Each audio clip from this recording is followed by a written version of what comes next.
কি কি খবর সবাইয়ের?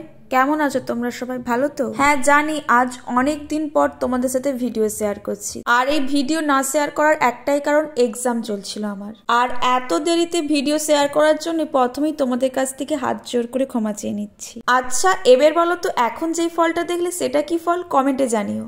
আজ তোমাদের সাথে শেয়ার করব পাকা পুঁইমেরি ভাজা। তাই বাড়িতে যে পুঁইমেরি গাছটা ছিল সেই পুঁইমেরি গাছ থেকে পুঁইমেরি তুলে নিয়ে এলাম, সঙ্গে নিয়ে এলাম কাঁচা লঙ্কা আর ধনেপাতা।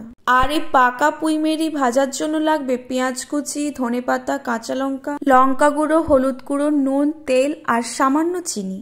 এই ফল দেখে কিন্তু ছোটবেলার একটা স্মৃতি মনে পড়ে গেল। এই ফল দিয়ে আমরা হাতে রং করতাম, শুধু হাতে নয়, খাতাতে কোনো ছবি আঁকার পর এটা দিয়ে রং করা হতো। এটা এমনি খেতে যত না বেশি ভাল লাগে, ভাতের সাথে মাখিয়ে খেতে কিন্তু তার থেকে আরো বেশি ভাল লাগে। কি এখনো খুঁজে পেলে না সেই ফলটার নাম? এটাই হলো সেই রসবেরি ফল, যাকে আমরা আগাছা ভাবি।